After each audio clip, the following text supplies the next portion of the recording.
Welcome to Sravani's media.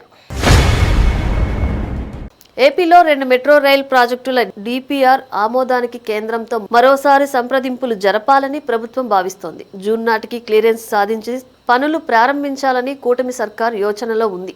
Vijayawada, Visakha తొలిదశ పనులను 2029 నాటికి పూర్తి చేసి పట్టాలెక్కించే ప్రయత్నాలు జరుగుతున్నాయి. డిపిఆర్లు కేంద్ర హౌసింగ్, అర్బన్ మంత్రిత్వ శాఖ వద్ద పెండింగ్లో ఉన్నాయి. భూసేకరణతో సహా పూర్తి కేంద్ర సాయంతో చేపట్టాల్సి ఉన్న ఈ ప్రాజెక్టులను రాష్ట్ర ప్రభుత్వ ప్రైవేటు భాగస్వామ్యం పీపీపీ ప్రక్రియలో త్వరితగతిన పూర్తి చేయాలని నిర్ణయించింది. ఇందులో భాగంగా తొలి దశలో విజయవాడలో 38-40 కిలోమీటర్లు, 4.33 కిలోమీటర్ల double decker 4 lines flyover, metro viaduct, ఒక సొరంగ మార్గంతో పాటు 32 ఎలివేటెడ్ స్టేషన్లను ఈపీపీ పద్ధతిన చేపట్టేందుకు గత ఏడాది జూలై నెలలోనే బిడ్లను ఆహ్వానించింది.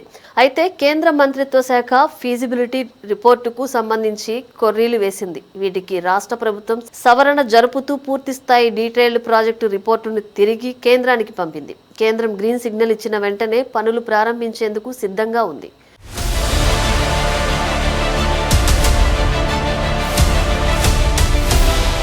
విజయవాడ మెట్రో తొలిదశ పనులకు 4150 కోట్ల అంచనాలతో AP metro rail corporation limited APMRCL ఈ ప్రొక్యూర్మెంట్ కింద టెండర్లను ఆహ్వానించింది. రాజధాని అమరావతితో కనెక్టివిటీ ఉన్న ఈ ప్రాజెక్టుకు కేంద్రం సత్వరమే అనుమతులు మంజూరు చేస్తే వెసులుబాటు కలుగుతుందని రాష్ట్ర ప్రభుత్వం భావిస్తోంది. విజయవాడ మెట్రోకు సంబంధించి తొలిదశ భూసేకరణ పరిశీలన కూడా పూర్తయింది. విజయవాడ బస్టాండ్ నుంచి పెనమలూరు, గన్నవరం వరకు 2 కారిడార్లుగా తొలిదశ పనులు ప్రారంభం కావాల్సి ఉంది. దీంతో పాటు శరవేగంతో అభివృద్ధి చెందుతున్న విశాఖపట్నం మహానగరానికి మెట్రో ప్రతిపాదన దీర్ఘకాలికంగా కార్యాచరణకు నోచుకోవటం లేదు. విశాఖ నగరంలో 46.23 కిలోమీటర్లు, 3 కారిడార్లు, 20.16 కిలోమీటర్ల డబల్ డెక్కర్, 4 లైన్ల ఫ్లైఓవర్తో 42 మెట్రో వయాడక్ట్, 42 ఎలివేటెడ్ స్టేషన్లతో ఏర్పాటు చేయాల్సి ఉంది. ఇందుకోసం 6250 కోట్ల అంచనాలతో గత ఏడాది జూలై 25నే టెండర్లను ఆహ్వానించారు. అయితే నగరంలో పెరుగుతున్న జనాభా, అభివృద్ధి, ట్రాఫిక్ కూడళ్లను దృష్టిలో ఉంచుకుని ఏపీఎంఆర్సీఎల్ 15+5 కిలోమీటర్ల ఎలివేటెడ్ ఫ్లైఓవర్ డబుల్ డెక్కర్ మెట్రోకు ప్రతిపాదనలు సమర్పించింది. దీనిపై కేంద్ర గృహ నిర్మాణ, అర్బన్ అఫైర్స్ శాఖ ఫీజిబిలిటీ నివేదిక పంపాలని సూచించింది. డబుల్ డెక్కర్ కారణంగా మెట్రో ప్రయాణికుల సంఖ్య, ఇతర ప్రభావాలపై అధ్యయనం చేసి నివేదిక సమర్పించాలని ఆదేశించింది. ఈ మేరకు రైట్స్ సంస్థ అధ్యయనం ప్రారంభించింది. మే నెలాఖరులోగా నివేదిక సమర్పించే అవకాశం ఉన్నట్లు సమాచారం. దీంతో ఈ 2 ప్రాజెక్టులను జూన్ నాటికి పనులు ప్రారంభించాలని ప్రభుత్వం భావిస్తోంది.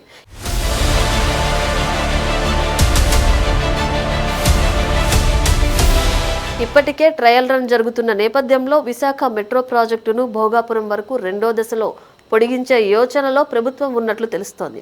విశాఖ డిపిఆర్ను ఇప్పటికే కేంద్రం ఆమోదించినప్పటికీ ఈ ఒక్క విషయంలో జాప్యం చోటు చేసుకుంది. 2030 నాటికి 2 మెట్రో ప్రాజెక్టులు పూర్తి స్థాయిలో పనిచేసేలా కేంద్రం నుంచి క్లియరెన్స్ సాధించేందుకు ప్రయత్నాలు జరుగుతున్నాయి. విజయవాడ మెట్రోకు సంబంధించి తగిన నివేదికలు సమర్పించామని, కేంద్రం ఆమోదించిన వెంటనే పనులు ప్రారంభిస్తామని ఏపీఎంఆర్సీఎల్ ఎండీ రామకృష్ణారెడ్డి తెలిపారు. అదేవిధంగా విశాఖపట్నం డబుల్ డెక్కర్ 4 లైన్ ఫ్లైఓవర్లపై రైట్స్ సంస్థ అధ్యయనం జరుపుతోందని, వీలైనంత త్వరలో నివేదిక సమర్పిస్తామన్నారు.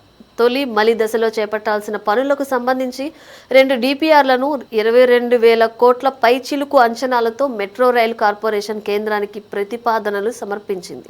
రాజధానికి ప్రత్యేక రైలు మార్గం మంజూరైన నేపథ్యంలో మెట్రో క్లియరెన్స్ కూడా పూర్తయితే విజయవాడ, అమరావతి, గన్నవరం మధ్య రవాణా సదుపాయం మరింత మెరుగవుతుందని ప్రభుత్వ భావన. దీనిపై మరోసారి కేంద్ర మంత్రిత్వ శాఖతో సంప్రదింపులు జరపనున్నట్లు మెట్రో ఎండీ రామకృష్ణారెడ్డి తెలిపారు.